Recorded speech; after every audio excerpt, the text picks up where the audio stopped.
Welcome inside the IKS Media Studios. I'm your host, Clark Munroe, and it's time for another edition. Actually, this is going to be the final edition of SJHL Weekly for the 2024-2025 season, presented by our friends over at UPL. Of course, it is Centennial Cup time, and it's time to preview the 2025 Centennial Cup, which is being hosted in Calgary, which kicks off tomorrow as your Melfort Mustangs hit the Max Bell Center in Calgary to take on the host Calgary Canucks in the prime time slot to play their first game of the round robin. So it's an exciting time of the year. Of course, today we're going to be joined by a couple of guests, and in order to break down some of the other teams in the leagues that we're going to be seeing at the tournament, we're going to bring in AJHL Analyst, former Yorkton Terriers broadcaster, current voice of the Fort McMurray Oil Barons, Matthew Dekker, is going to join us to talk about the Grand Prairie Storm and the Calgary Canucks. And we're also going to be joined by Manitoba Junior Hockey League analyst and voice of the Steinbach Pistons, Dave Anthony, to talk about the Manitoba representatives, Norman Blizzards. Now, of course, Blizzard, I should say, singular. It's Northern Manitoba. But if you hear us say Norman, that's what we're talking about. Before we get too deep into this, I want to thank all of our sponsors across the board. So thank you to Borgo, Capital Auto Mall, Canterra Seeds, Chevrolet, Sask Lottery, Saskatchewan Construction Safety Association, Nutrien, Tourism Saskatchewan, Sask Energy, UPL, as I mentioned, of course, our broadcast partner, SGEU, Great Western, SGI, and RBC. Let's bring in the stars of the show. At least in this side, at least within this province, because we have two other guys coming in later that are going to be the real stars of the show. But Jamie Neugebauer on the far left and Rory McGouran, of course, in the middle. Gentlemen, it's Centennial Cup season.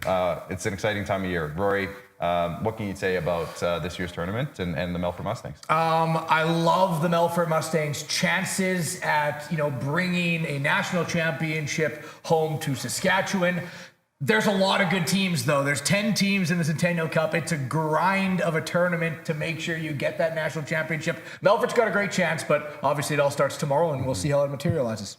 Yeah, I mean, it's always been one of my favorite tournaments growing up. I know that's very niche of me to say, probably to some people out there. But the one thing I'll say about the tournament right now is the Melfort Mustangs got the way harder group. But you know what? There's no excuses in Melfort Mustangs land. Trevor Blevins is the first to say that. So, hey, if you're going to be the best, you got to beat the best. Well, and as we kind of say most years, if not every year, this is the Tournament of Champions. It's 9 champions and a host.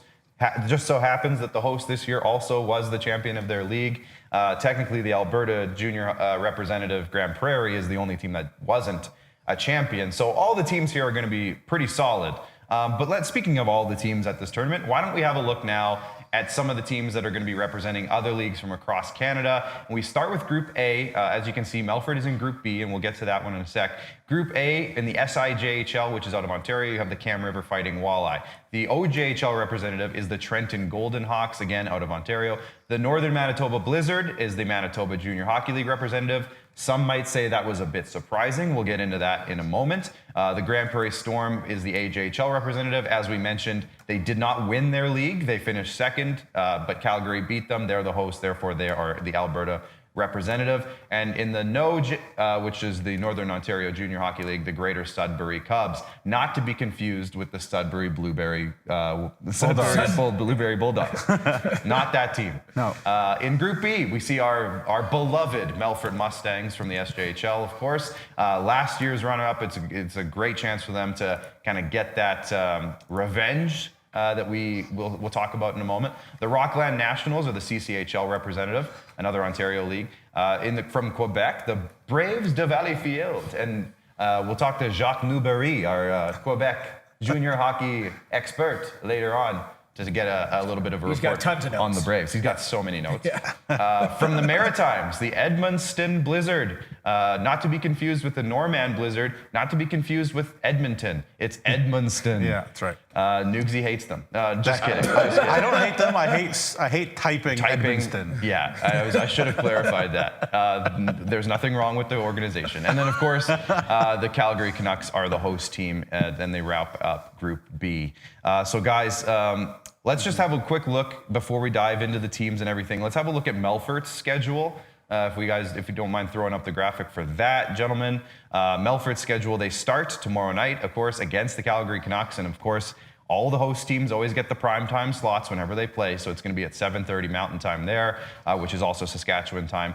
The Edmundston Blizzard, they face them on Saturday at noon. The Rockland Nationals Tuesday at noon, and then they wrap up their schedule at 4 o'clock next Wednesday, the 14th, against the Braves. So, Nugsy, I think we'll start with you. Why don't we look at Group A first, and kind of go down who are these teams and who maybe could be emerging as an early favorite from that group. Sure. So how we'll do this is I'll throw to Rory for some stats, and then I'll give my thoughts. So let's start with the Trenton Golden Hawks, the OJHL, the number 2 ranked team in the CJHL ranking. I think going into Group A, they have to be the lead horse just by a bit. There's no other team in the Centennial Cup tournament that had more regular season points than Trenton. Finished with 97 in the regular season, a 47-6-2-1 record, and they're second in goal differential, only behind Rockland with a plus 129 goal differential for Trenton. So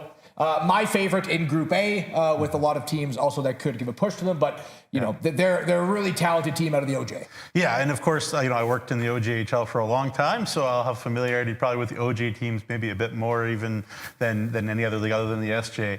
But yeah, the Trenton Golden Hawks, I kind of compare them a lot to the Flin Flon Bombers of the SJ, just in terms of the way that people love them, how they're beloved in Trenton, and how they're the biggest deal for sure in Trenton. It's a small rink there, and they always pack it. They beat a really good resurgent Milton Menace team in the OJHL finals in 6 games. Their coach, Derek Smith, is a terrific coach. Was the coach of the Wellington Dukes for a while. And they've got an elite goaltender in Ryan Sanborn. It's the main thing to know about them out of Connecticut. Played in Prince George in the BCHL a year ago. This is his stats, guys, in the playoffs. 16-4-1 with a .935 save percentage, a .197 goals against average. So they got weapons everywhere, as Rory also said. They scored 265 goals in the regular season. They got a lot of weapons, and they will be probably the class of Group A, in my opinion. Yeah. Well, let's keep moving on in Group A then. Sure. Well, yeah, then let's go to, obviously, our neighbors here, the North Manitoba Blizzard, Rory. Yeah, and, obviously beating Dauphin in the finals. We'll talk to Dave later on in the show. How big was that upset, really, as Dauphin had 6 more points in the regular season? Maybe harder playoff route to get to the finals, but Northern Manitoba shocked them in the finals and ended up going to Calgary to represent Manitoba. 35-22-0-1 was the regular season record, 71 points, second in the Manitoba West Division. And a really crazy Game 7 in that one. Yeah. Triple overtime Game 7 to clinch that one for the Norman Blizzard, which is impressive and also crazy. They had 2 triple overtime games in their final there. They swept Winkler, who I thought was maybe the best team in the MJ in the second round.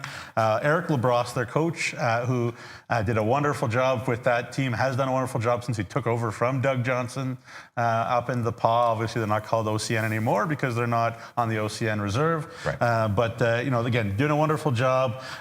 Quincy Suprian scored that triple overtime goal to win it. Not too bad, triple overtime Game 7. Yeah. He's a talented And kid. for those Saskatchewan fans who might say, hey, I remember that name. He was at the World Junior A showcase that we broadcasted earlier in the year, and he was very impressive there, man. His speed was impressive. Yeah, they're really good. They got a really good goalie as well in Tay Timmerman.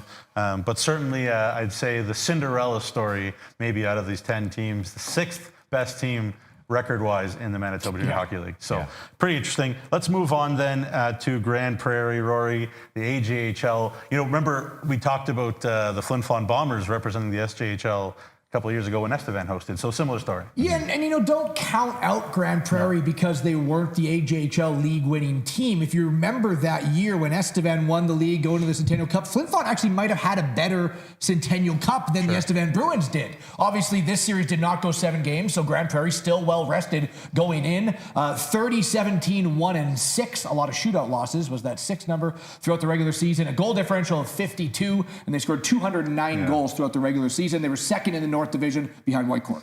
Yeah, certainly the AJ is just generally speaking a very offensive focused league, and the Grand Prairie Storm are certainly an offensive focused team. Their coach, Chris Schmidt, is the AJHL Coach of the Year. So obviously they did a very good job there. This is the best year for Grand Prairie in the AJ since 2009, 2010. So they're very excited up there. The question is really, and we're really excited I don't want to take anything away from what Matt Dekker might say, but Nicholas Jones in net, he's potential to be elite. He had a tough playoffs. So can he sort of flick that switch? That's the biggest question for the Grand Prairie Storm, the second best offense in the Alberta Junior Hockey League. So we move forward then to Greater Sudbury Cubs in the no drawer, the number 7 team in the CJHL ranking. Yeah, coached by Shorzy. No. Oh, no. That would be cool, though. No, Do you Daryl watch that Moxon show? is their coach. Yeah, it's unbelievable. Great show. I was going to swear there, but I didn't.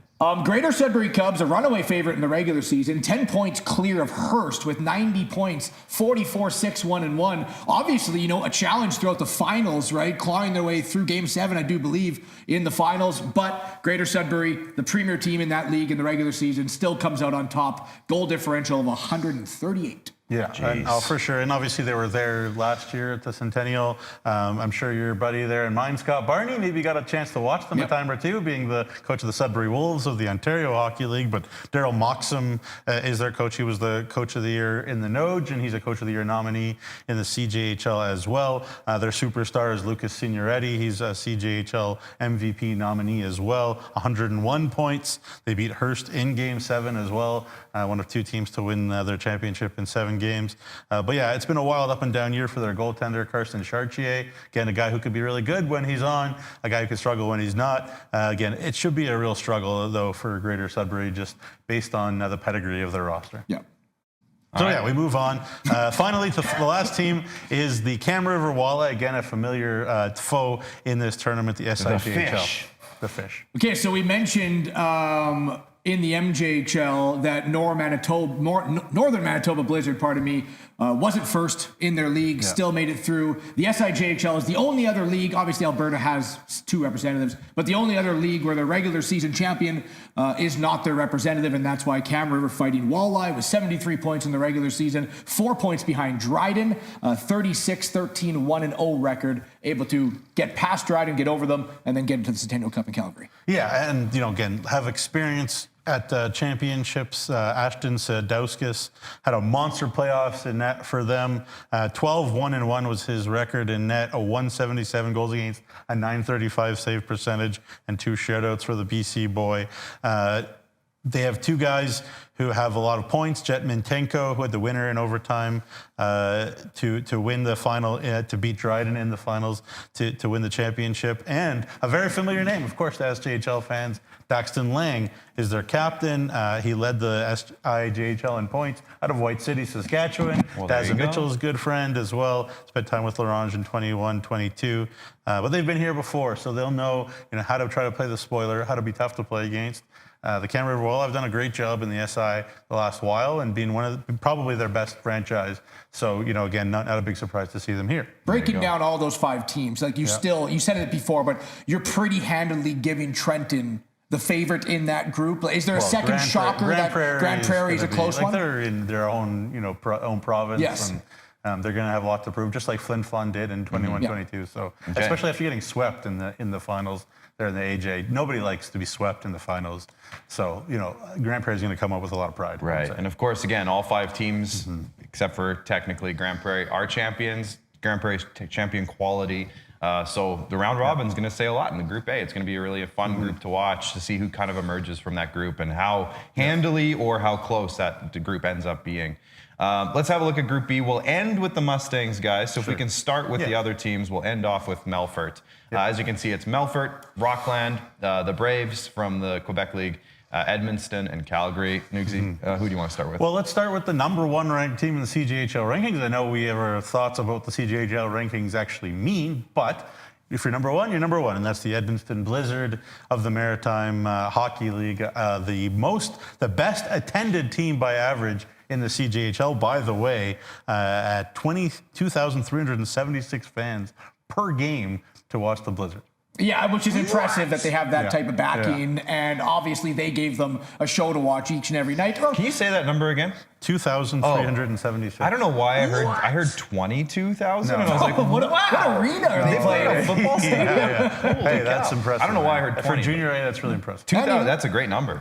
And 44 out of the 52 games, obviously not all those at home, but they picked up wins with 90 points on the season. They are the favorite out of the CJHL rankings, but about 4 teams had more regular season points than the Edmonton Blizzard did. But still, 238 goals for, 126 goals against, which is the best in that league in terms for not getting the puck in their own net, plus 112 is their differential. Obviously, the premier team in the NHL. Well, you talk about rest, right? Like they've only lost 1 game in the playoffs in the Maritime League, and that was in round 1, game 2 against Miramichi, who we saw from the Maritimes last year. They swept Pictou County in the finals. They had a plus 30 full goal differential. I heard in there's the great playoffs. pizza in Pictou County. Well, there Ask you go. Ken Reed from And Sportsnet. maybe the He's Blizzard from picked some up on the way through. But Maybe. obviously, I did speak to Trevor Blevins, the Melfort head coach, about Mathieu Pigeon, who of course is at Edmonton, started the year with the Mustangs and played last year with the Mustangs, and it really hurt him to trade him away. He loved Mathieu, but he just needed a bit of a situation, and he's 20-year-old. But their coach Simon Devier is another Coach of the Year nominee in the CJ. So they're going to be a well-coached team, hard team to play against. And as I mentioned, they're used to being well-supported, so I wouldn't be surprised. I know it's far away from New Brunswick, but I wouldn't be surprised to see lots of Blizzard fans in the crowd as well. That'd be fun. There you go. Should be fun. All right, we'll move forward There then. should be, since there's 2 teams called the Blizzard. But Yeah, That's there should be a lot lots of Blizzards. That's right. So let's not bury the lead. be a flurry of fans. We'll talk about the hosts right now, the Calgary Canucks. They are the number 15 ranked team, Rory, in the CJHL. Yeah, which, take that with a grain of salt, Yeah. right? Calgary's a pretty dominant team. Yeah. They have a good chance to win the national championship at home. They've been building for this year, obviously, of course. First in the South Division, champions of Alberta, 37-13-2-2 in the regular season, 1 point above Canmore in their division, and a goal differential of 116 in the regular season. Yeah, and look, to me, and again, I love the Mustangs. I think they've got a great chance. The favorites are the Calgary Canucks. To me, on their home rink, I think they're a better team than they were last year. They went 12-1 in the playoffs. They only lost 1 game as well. They had the most goals in the Alberta Junior Hockey League by 46 goals, which is a lot. They had 3 guys who represented Canada West at the Junior A World Challenge, coached by Mike Reagan, of course. They have guys that, are going to be, CJHL award winners. You think about Nathan Maloney, their defenseman, Jack Plandowski, maybe the best player in this tournament. His dad, Daryl, was a director of amateur scouting in Arizona, so he's got NHL pedigree there as well, at 79 points, the most points in the AJ by 11 as well. So, there's a lot of talent. Landon Pappas is a name that people will know, of course, the former Nipawin Hawk, who's committed to Bemidji State. They've got, Wade Wallace committed to Niagara. They got Jaden Jolie committed to Western Michigan, the defending NCAA champions. So they got weapons all over the place. And of course, Rory, they're playing in their home rink, so that's huge. Quick question for you about Calgary before we move on. Yep. Do you feel, and all these players can handle pressure, they've been through the finals, but is there the most pressure on Calgary? You listed all their NCAA Division I commits. You know that they are probably the favorite or betting favorite if there was betting on it. Yeah. They're at home. They've been looking forward to this. Is there more pressure on them than any other team? Well, I would absolutely think so, yeah. I mean, there's an attitude, I'll just say it, there's an attitude in the AJHL still, even with Brooks and Sherwood Park and whatever moved on, that they are better than us and better than everybody else in the CJ, and certainly they have a lot more commitments, maybe.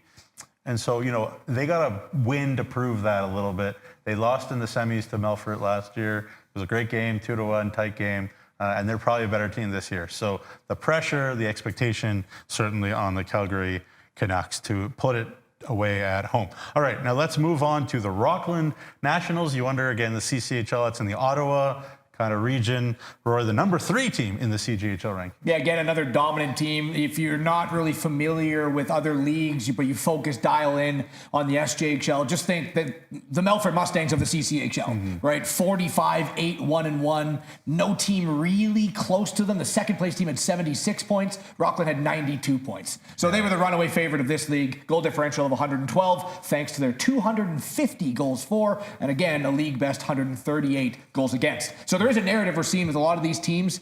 They will score goals and they can score goals, but most of them lead their league in goals against. They don't allow a lot. Great defensive, great 2A teams. Yep. And not the only Ottawa region person to be going to Alberta in the last couple of weeks. Am I right? Is there any political fans out there? It's a Pierre Poilievre joke. Oh, okay. It's a Pierre Poilievre joke. Yeah, that one right That one. Boo this man. There you go. Yeah. So this team is the real superstar coach maybe of the tournament that people have their eyes on. Justin Pereira, 33 years old. A really good bet to win the CJHL Coach of the Year. Hopefully Trevor Blevins does, but Justin Pereira did a wonderful job. It's his second year with Rockland, which is his first junior A job, but by all accounts, he's doing a marvelous job. Led by Anthony Hall, who had 36 goals, 76 points, but really their star on the ice is their goaltender. You mentioned them being able to keep pucks out, and Benoit Forget is the real deal. 29-3-1 in the regular season with a 234 goals against, 12-2-1 in the playoffs. He's committed to McGill, which is not a joke. U Sport's a really good spot for goalies. Maybe the CJHL Goalie of the Year. I'm sure Matthew Keeper has a great claim as well. Hopefully he does win it as well. But again, Pereira and Forget could both win awards for Rockland, and those are the two names, I guess, to watch for the Nationals. All right, so the last team that isn't the Melfort Mustangs to talk about is Les Braves de Valleyfield in the Quebec Junior AAA League, the number 12 team. To talk Rory. about them, we bring in Jacques Neugebauer. Well, let's let Rory, his friend, talk first. It's the number 12 team in the CJHL. No one scored more goals in Canada than Valley. It was 283 goals for, an absolutely absurd amount. Wow. They did allow 189 goals against, which actually puts them second with all those goals for in their league in goal differential. So they had to, outscore maybe a little bit of defensive problems, but at the end of the day, first place in the league in the regular season, 37 overall victories, a 79.2% win percentage throughout the regular season. And now Jacques Neugebauer. We love you, Jeremy Corrigan, whoever that guy is. Yeah, they beat Longueuil, who we've seen a bunch of times in the Centennial Cup in the finals, Collège de Francais Longueuil.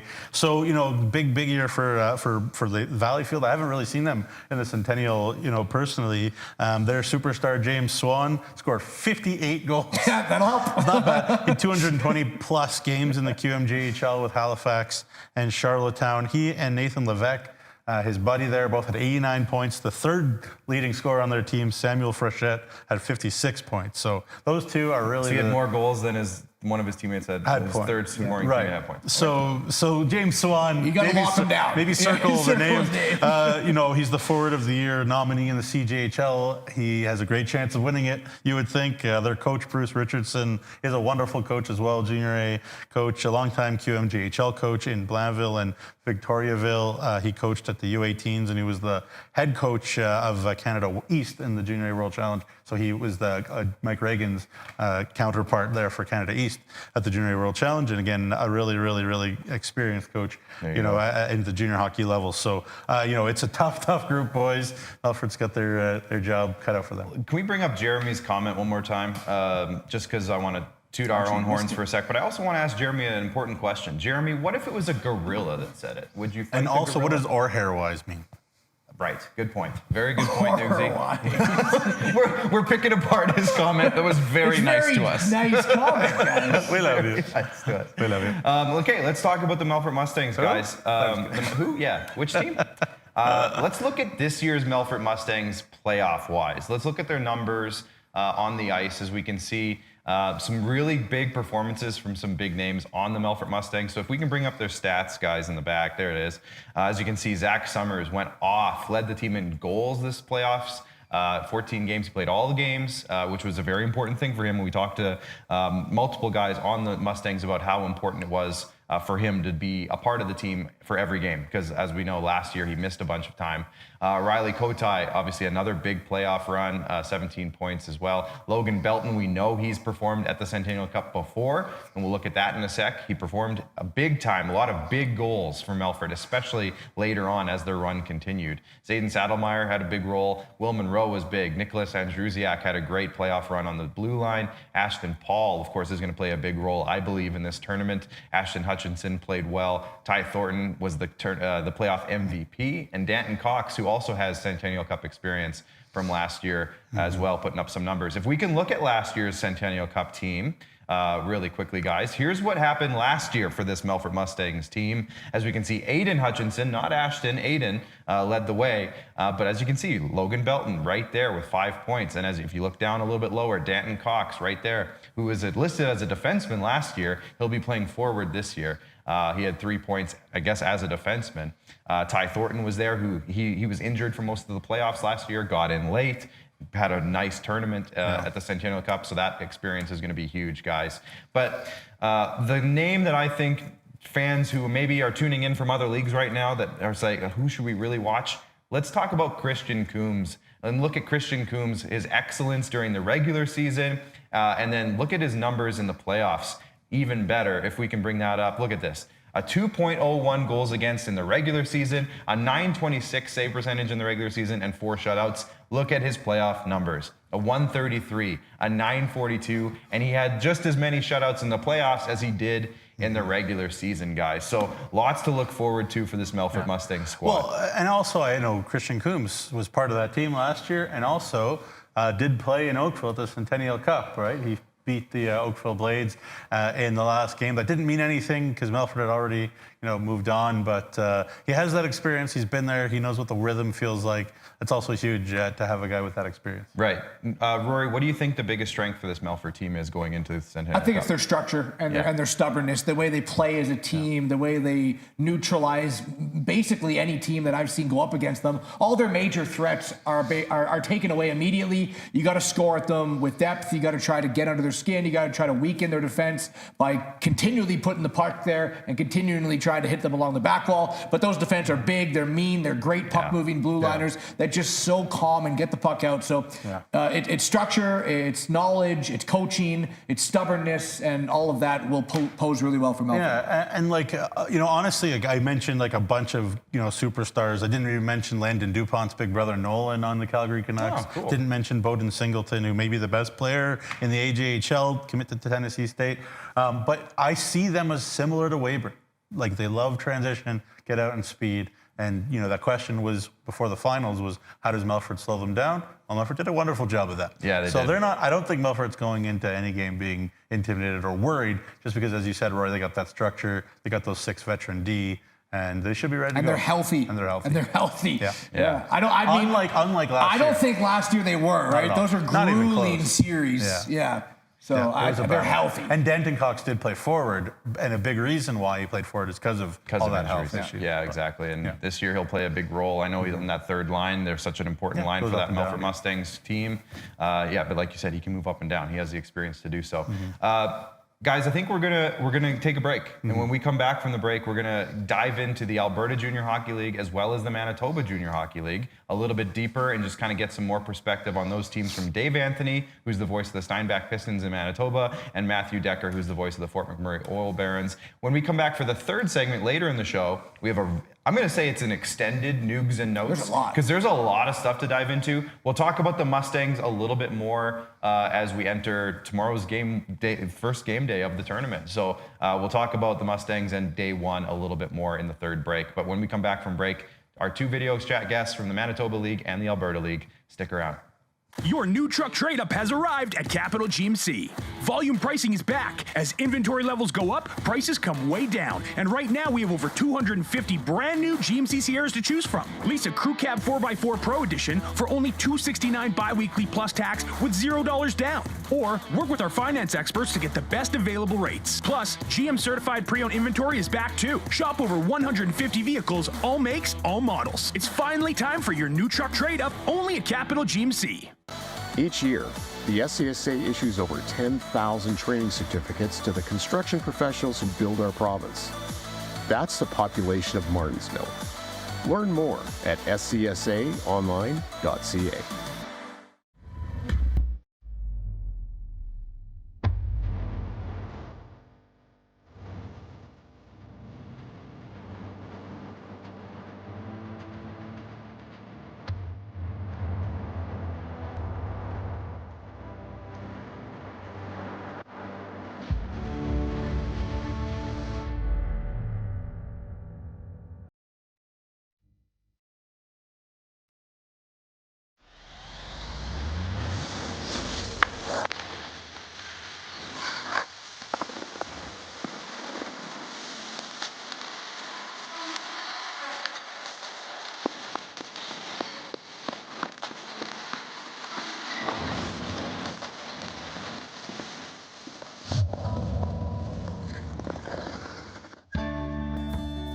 Saskatchewan's far north is where the land itself inspires.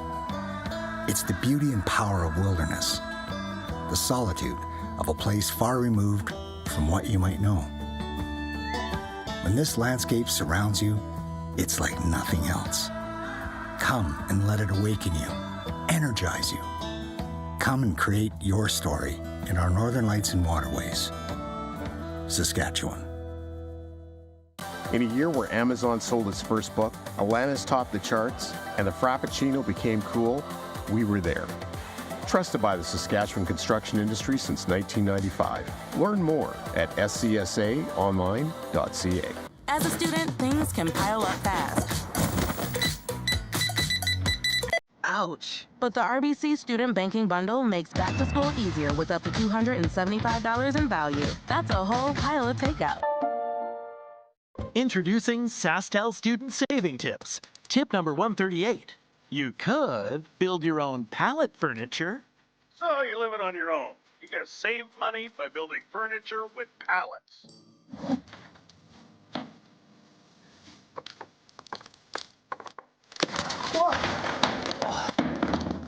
Or get Infinite 150 for only $50 a month with SaskTel Student Deals. Increase your home comfort with high-efficiency natural gas equipment. Sask Energy offers rebates so you can lower your energy use and save money. For a list of rebates, contact a participating network member or visit saskenergy.com.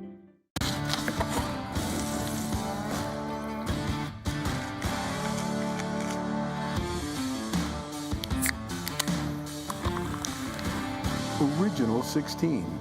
Celebrate things done well.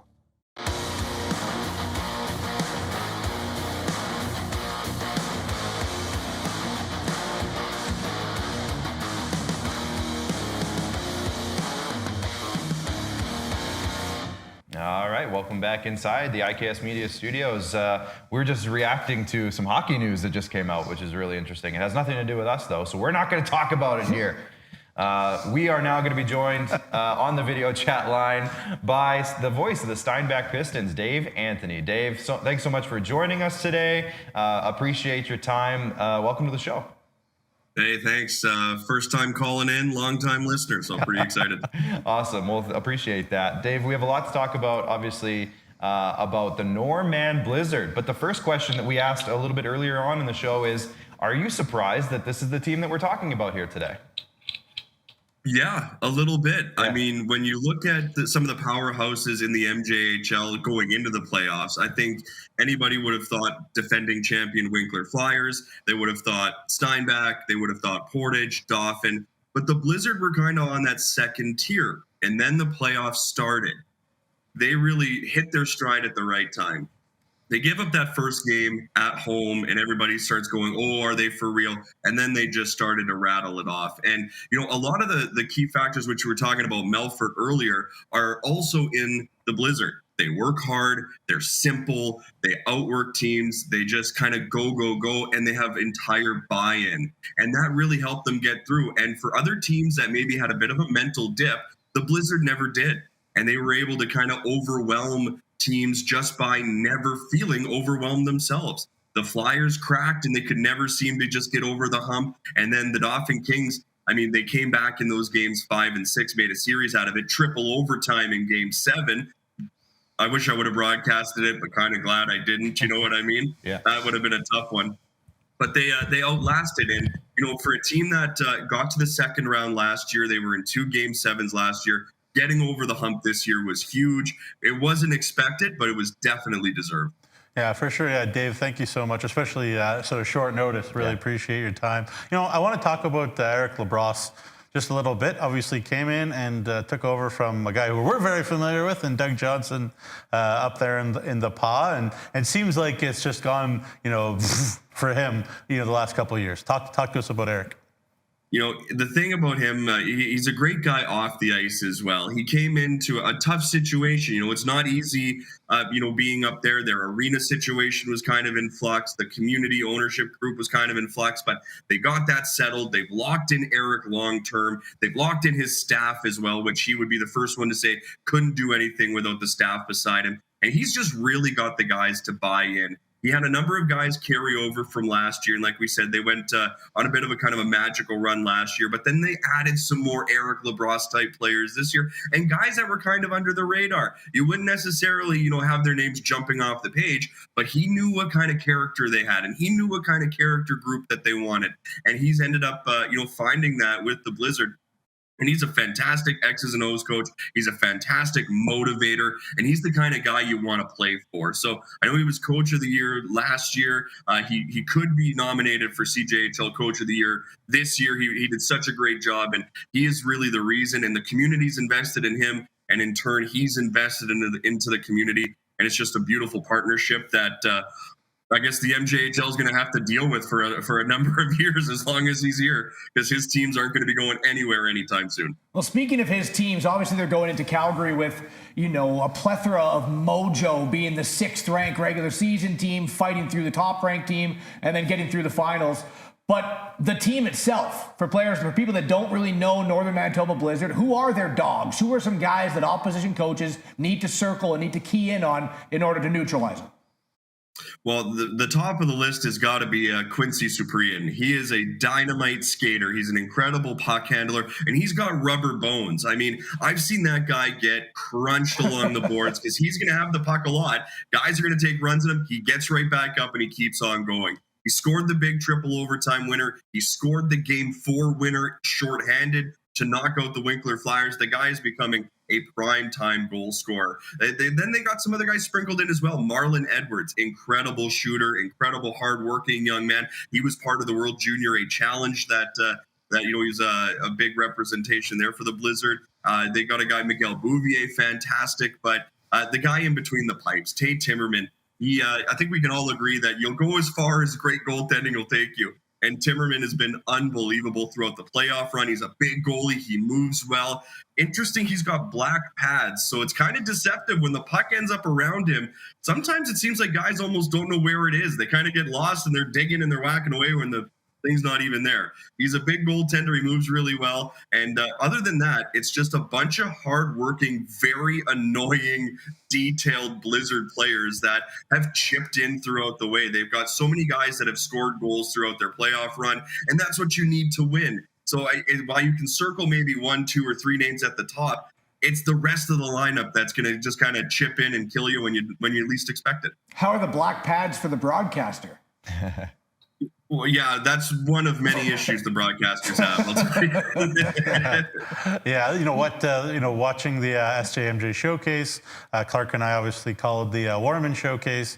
We saw firsthand some of the talent that Eric was bringing to the table there, and had that experience at the Junior World Challenge. Of course, a guy I really liked that in Winnipeg was Esteban Sank-Mars. He was really impressive, young defenseman as well. A couple familiar names for SJHL. And like a really cool name. And a cool name. And did a great job doing the starting lineup on MJ social media there too, I think. Yeah, and sorry to cut in, but believe it or not, didn't have a goal until that showcase, and then he's taken off, and he's potted a few since then in the regular season and a few in the playoffs as well. So that MJSJ showcase, boys, it makes stars, and it gets guys to the finals. What can you say? For sure. Well, then just a last one for me, Dave. Really appreciate your time. I know we could talk for a long time, but I think we here in the SJ, we focus on Melfort and then Group B and how tough that group is.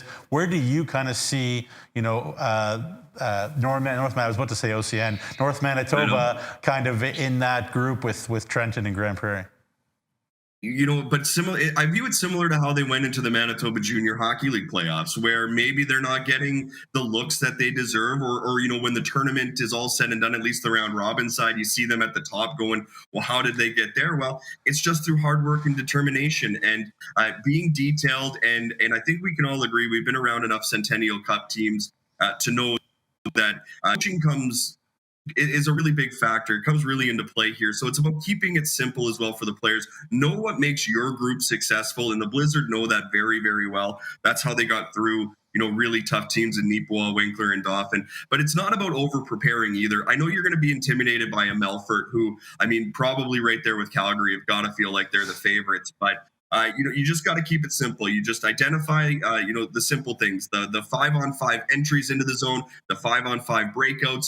power play, penalty kill, and then you trust your guys to kind of just go about their business and handle their business. And the Blizzard have done that. Eric will make tweaks and he'll kind of move things around, but he's got a real belief in his system. And in a tournament like this, you really only need to capture lightning in a bottle a couple of times to be successful. And I don't see any panic within the Blizzard game as well. And maybe that might be one of the bigger X factors is if they can cause panic in a couple of other teams that are maybe expected to do better, they can sneak in and pull out a win or two. And Dave, I look at their roster, Max Collier, I look at Chichu Laughlin, and I look at the Tyler Dom's kid that was in Weyburn. You know they're going to be itching to show that they aren't, SJ cast-offs or whatever, that they're legit too. Well, absolutely. And not only are they trying to show some of their past teams, this team is also showing for the future as well, because they are young. Like, they've got a lot of young talent on this team that could theoretically be rolling it back next year and take another run at it. So there's a lot to prove for this team. I know that they're not just sitting back and resting on the fact that they hoisted a Turnbull Cup. They're very excited to go and represent the province. I know Eric's very excited to represent Manitoba. A lot of the guys are excited to go up against, whether you said former teams or some of the French players are going to be going up against other French players that they've played with. So there's going to be a lot of intense rivalry, and it's about not making the moment too big. So we'll see if the Blizzard, which have shrunk the moment down in these playoffs, and even that Game 7 against Dauphin, you shrink down those moments, good things can happen. It's tougher on the Centennial Cup stage, but if any group can do it, the Blizzard have proved they can be that. Well, they won't have to wait very long, Dave, as they are the first game on the ice against the Trenton Golden Hawks at noon Mountain Time. I guess it'll be 1 for you guys out in Manitoba tomorrow. So that's they kick it off. It'll be exciting to watch. And Dave, thanks so much for your analysis here today. Really appreciate it, and enjoy the tournament. Boys, thank you very much for doing this, and thanks for doing all the work that you do for the SJHL. You guys are a shining beacon of light that the rest of the country really should be watching, and we should be following in your footsteps with stuff like this. So thanks for doing this. No, Dave, that's just the lights off of Rory and Jamie's head. Appreciate it, Dave. Yep. We'll talk again soon.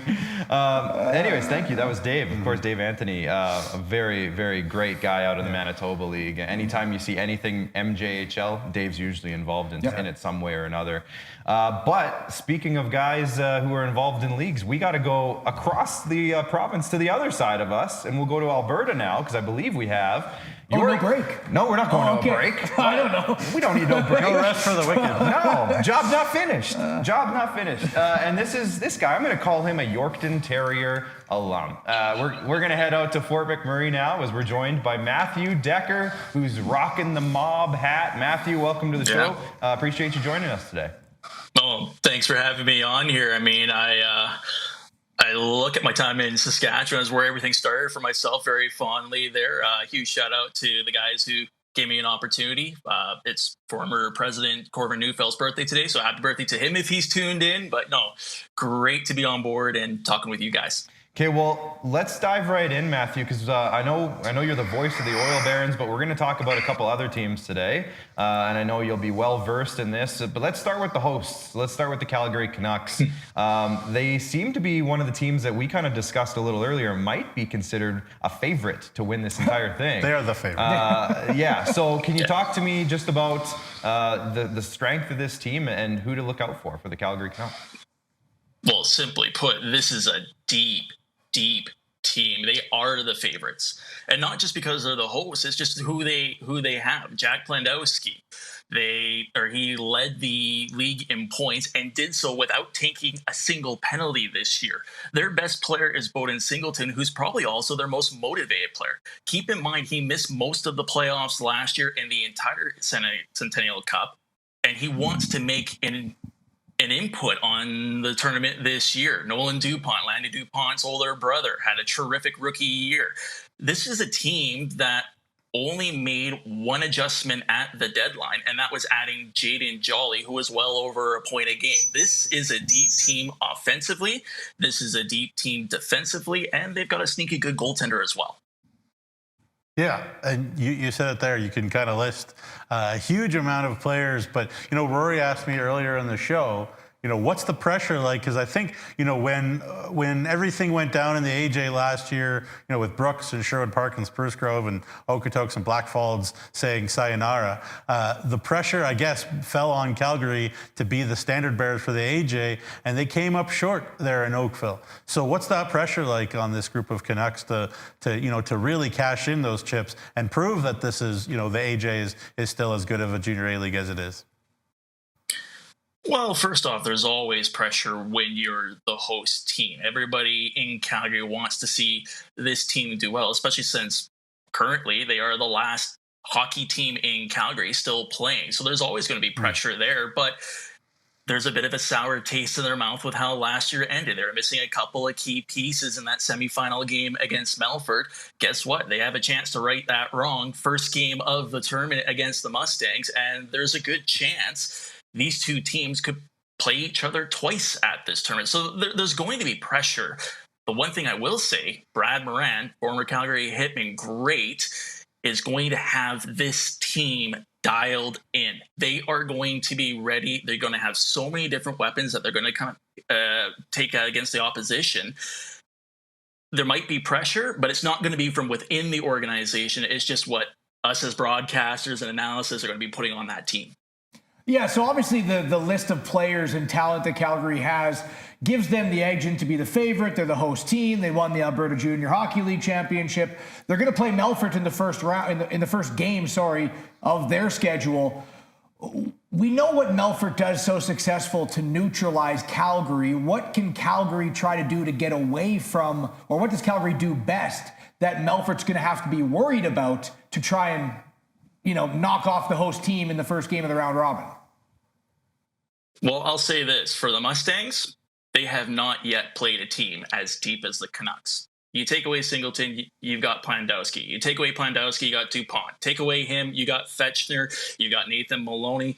What Calgary will lean on is the fact that they have 4 very good lines, and on many teams, maybe a fourth line that could be their first line, and they're just going to keep rolling them and keep coming at their opponents. That is going to be the strength of this Calgary team. You think you got one line taken care of? Great. Here's the next one. Good luck with that. So for teams like Melfort, for teams like Valleyfield, Edmundston, they need to play an almost near perfect game to defeat the Canucks, a team that has been rolling basically February onwards. There's a little bit of a slow start for Calgary, and right now they are playing their best hockey at the right time of year. Well, we're not going to have to wait too long to see just how good they are, because I know our province is going to be heavily watching that 7:30 p.m. game tomorrow night, the Canucks versus the Mustangs. But we won't get to see quite as quickly the other Alberta team. So let's talk now about the Grand Prairie Storm. Obviously, they're the only team at this tournament that wasn't a champion in their own leagues, but I don't think that any of us agree, or all of us agree, that that doesn't mean that they're not just as good as everybody else at this tournament. Can you talk to us about the strengths of the Grand Prairie Storm? Well, and first off, I want to kind of go back to 2022 in Estevan with Flin Flon, where they didn't win a championship, making it to the Centennial Cup, but they were one of the most dangerous teams out there. And I believe, if memory serves correct, either made it to the quarter or the semifinals of that tournament, falling in overtime. Grand Prairie feels like they could be in a very similar boat. This is a team that absolutely dusted off the Bobcats and Whitecourt in the first 2 rounds of the playoffs, sweeping them. And then something happened in that final series. It was a shock that they were swept by the Calgary Canucks. Much like the Canucks, they've got a lot of depth, especially up front. Thomas Marinkovic is the first guy you talk about, led the team in points, top 6 in the AJHL. He's the type of guy, he'll go out there, score 2-3 goals in a game, and in the final 5 minutes, he'll knock the lights out of one of the other guys on the opposition. He's physical. He's a prototypical power forward. Will Harris is a defenseman turned forward who is an absolute revelation this year, second on Grand Prairie in points, and he's just going to get better and better. Alec Hall, Chase Laurie, Maxwell Geyer, 3 exciting rookies on this team who will continue to grow.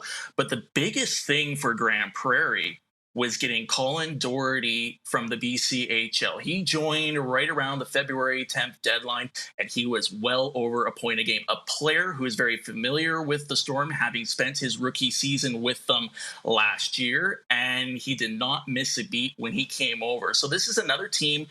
They got a lot of depth where they are different from Calgary. Calgary's more of a skill-based team. Grand Prairie is a physical, punch-you-in-the-mouth type of team. They led the league in penalty minutes, and it wasn't even close. It was like 200-plus more penalty minutes than the next team here. They are physical. They're not afraid to get dirty. The biggest question mark for Grand Prairie is going to be their goaltender, Nicholas Jones. Jones, former Brandon Wheat King, phenomenal goaltender when he's on his game. But he was noticeably off his game in the final, including not even dressing for Game 4 in Grand Prairie. So I'm not sure what's going on there. I don't know if it's injury. I know the team dealt with illness through the second round and a little bit into the finals as well.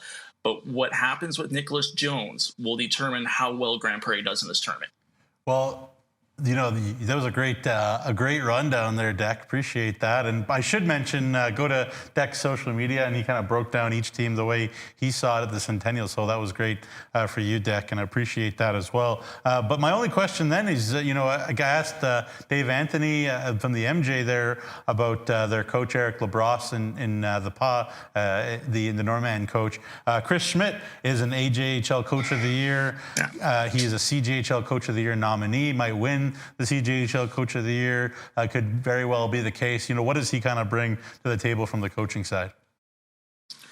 Well, he ensures that this team plays within their style. And I know on the surface, a lot of people will look at Chris Schmidt and say this is a rookie head coach this year, which is true. He was the assistant coach for, I believe, 4 or 5 seasons with the Storm, and he also worked with their under-18 program up in Grand Prairie. But this is a guy who has a wealth of experience from his own playing days. He is a guy who played for Team Germany at the 2010 Olympics in Vancouver, and he's seen it all as a player, and he's brought that experience over to Grand Prairie. He knows where the strength of this team is, and he ensures that they stick with it. He's that calming presence, a team that likes to play at the edge. Think Kevin Kaminsky and the Larange Ice Wolves. They always walk up to that line, sometimes go a little bit over it. He's the guy who brings the calm to the bench and ensures that they don't go over that line too much. Is he deserving of the CJHL Coach of the Year? I mean, as an AJHL guy, I would love to see him win that award. I've had nothing but amazing conversations with Chris Schmidt throughout the season. He's just an amazing representative for that team, and he's really the calming presence for them. I have no more questions regarding Grand Prairie and Calgary. You covered it beautifully. I do have a question you posted on your Twitter page, maybe on other social medias as well. Your younger brother made you a pretty cool puck holder for all the SJHL teams. I did like how you had Humboldt Broncos in the center position. Okay. I'm not sure if there's any thought to where they went. But do you have all 12 AJHL teams, and is there a plan for an AJHL puck holder by your younger brother to make as well?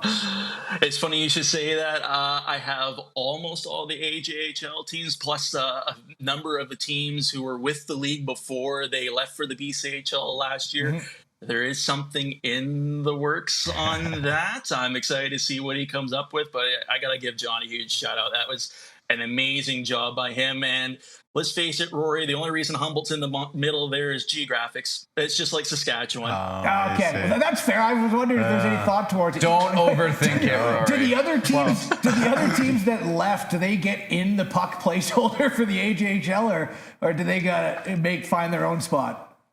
Well, let's see how many different spots there are. I mean, I've got pucks from all different leagues. I got some BCHL, some Western Hockey League. So maybe there's going to be a few of those holders down. We got to get you a Warman Wolverines one there.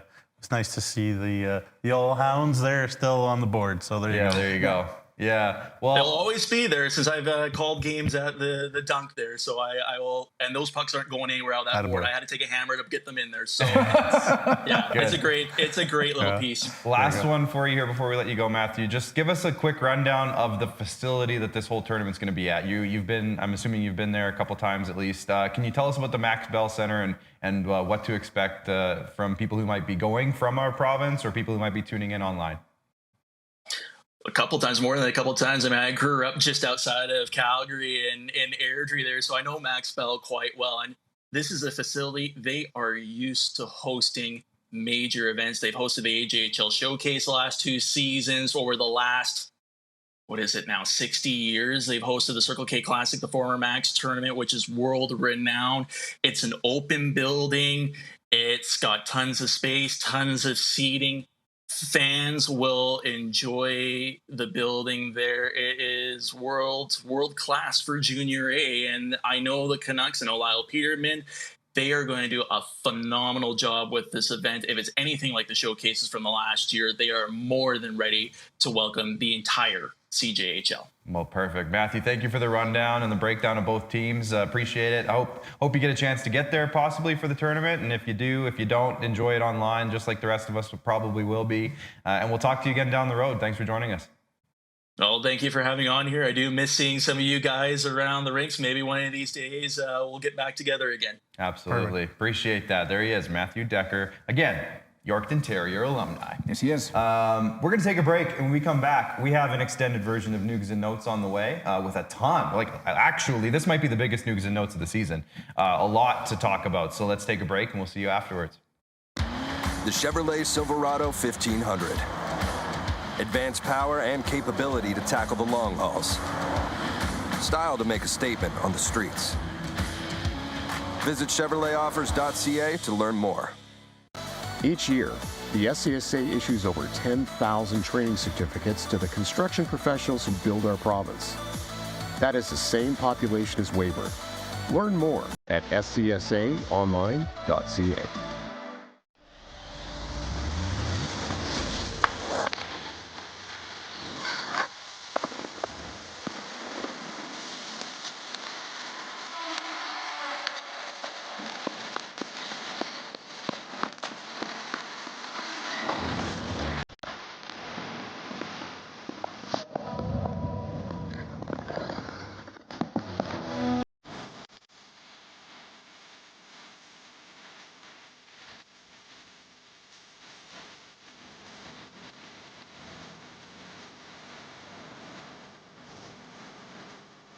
When you buy a lottery ticket in Saskatchewan, your money really goes a long way.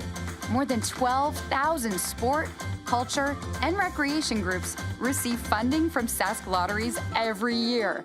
Everyone wins. My name is Kyle McIntyre, and I'm the commissioner of the SJHL. We have 12 teams spread out all over this amazing province. 12 teams that hit the road for a combined 324 season games. We take hockey players, we make them better. We make them better at hockey and better at life. That's what the SJHL is all about. We have a great league, we have great teams, great ownership, the best fans, the best partners, and the best sponsors.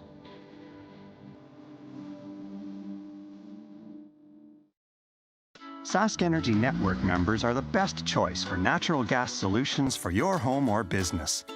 With comprehensive services like heating equipment maintenance, appliance installation, and in-store financing, they have natural gas solutions that go beyond heating to bring you the comfort, efficiency, and reliability of natural gas, both indoors and outdoors, all year long. For whole home natural gas solutions, network members burn brighter. Introducing SaskTel Student Saving Tips. Tip number 236. You could dye your own hair.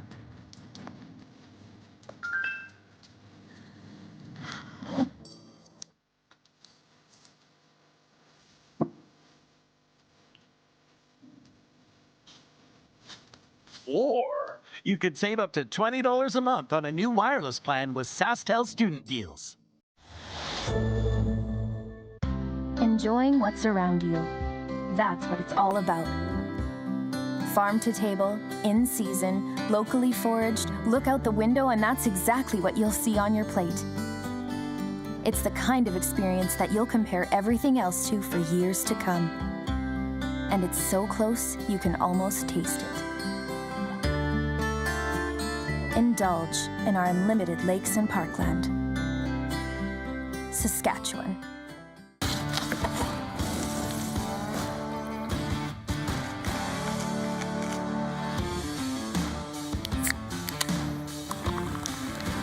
Original 16. Celebrate things done well.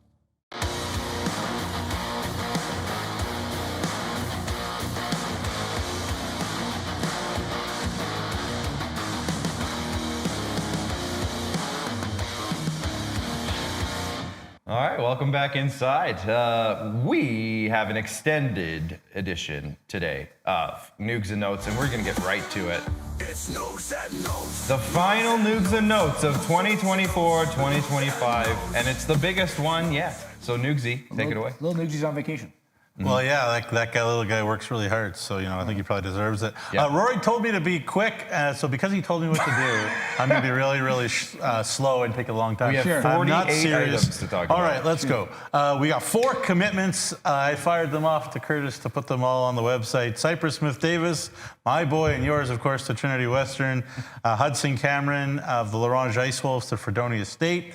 Carter Cormier of the Flin Flon Bombers up to Red Deer Poly, the 3-time defending champs of the ACAC. He will be joined by Kindersley Clipper / Laurent Ice Wolves legend Mason Buchert at Red Deer Polytechnic, who I understand are still looking for their head coach after Trevor Keeper left there and is now the coach of the University of Regina, who I understand has a big commitment around the corner that may interest us. But stay tuned. We can't announce that just yet.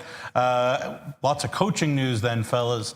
Connor Logan, welcome to the SJHL. Welcome back, I guess. Played for the Battlefords North Stars in the 2016-17 season. He was in the VI with Victoria last year, the head coach there.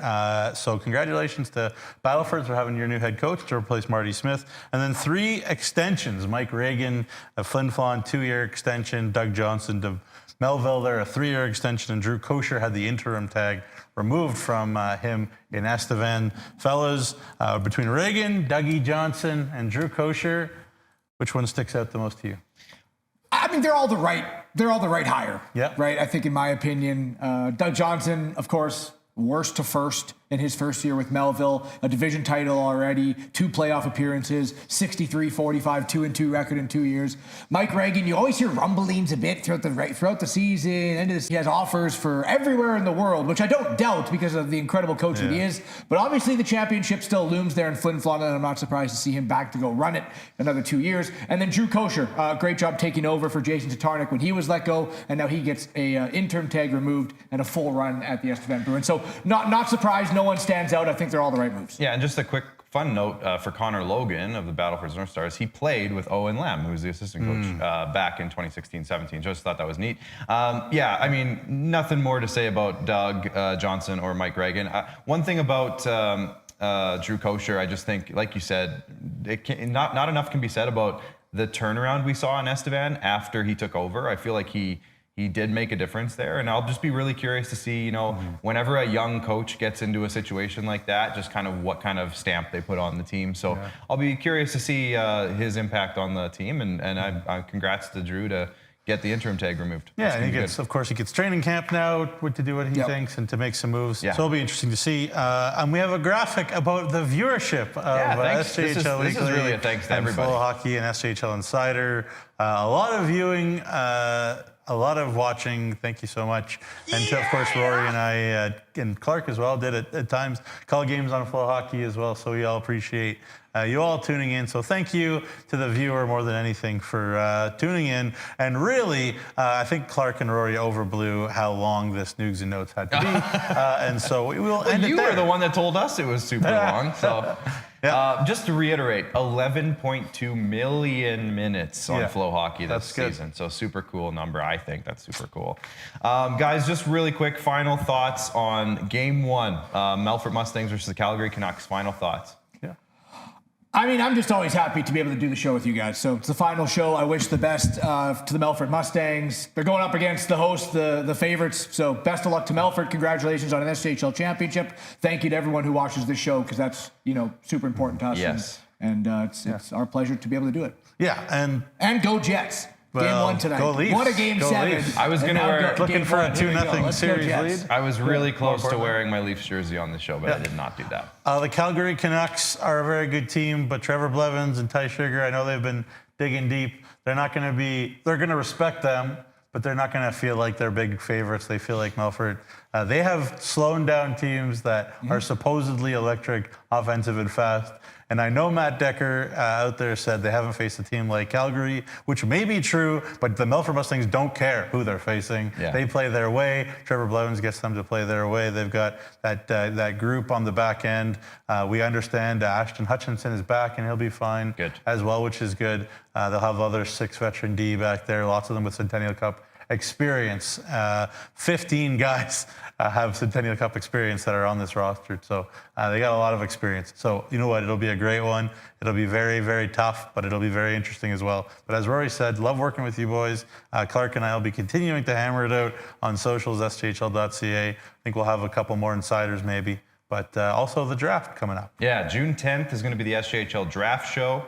So stay tuned for that. That's the next big, probably the big broadcast that we will be doing is the draft show on June 10th. So you can mark that on your calendars. It'll be all afternoon, basically. So that's going to be a ton of fun this year, again, as it is every year. So stay tuned for that. If you're wondering where to watch the Centennial Cup games and you have a Flow Hockey subscription, it's not on Flow Hockey. It's on the Hockey Canada website, if I'm not mistaken. HN Live will be broadcasting it. Peter Lubardius and Dave Dawson, I believe that's his name. You're going to get spoiled. Calling it. So those guys do a wonderful job, as always. It's Dave Dawson kind of runs the show, but Peter Lubardius obviously has been doing it for years. Unbelievable. So they work hard and they do a great job. It's going to be and it'll be fun to watch. Yeah, so there you go. If you're wondering why it's not showing up on your Flow Hockey's feed, that's why. But for one final time, thank you to all of the viewers. Again, over 100,000 viewers for SJHL Broadcast this season on our programs here. So extremely happy to announce that number. We'll probably post that image maybe later today just as a thank you to everybody. Thank you to Bryce, who's been with us, I think, every single broadcast. You missed a couple. Not everyone. You missed a couple. Shout out to the intern for... Got the intern, Connor. Nailed the graphics today. Where's my gluten-free donuts, Connor? I know Ryan's in there somewhere. Thanks to Ryan. Thanks to Steven and Jordan and Kelly. Huge shout out to Kelly, who makes all of our graphics throughout the season. So thank you there. But again, thanks to everybody in the back. Thanks to these two gentlemen for making my job a whole lot easier each and every week. And thanks to you, the viewer, for tuning in. For everybody here at IKS, for everybody here at the SJHL, enjoy the Centennial Cup, everybody. It's going to be a great time. Go Mustangs. I think we can say that. Sure. Go Mustangs. And we'll see you guys. Well, again, me and Go Nugsy, Leafs, go. Me and Nugsy will be back next week. We'll do a little bit of a tournament update for you on SJHL Insider. But until then, see you guys. Enjoy the hockey.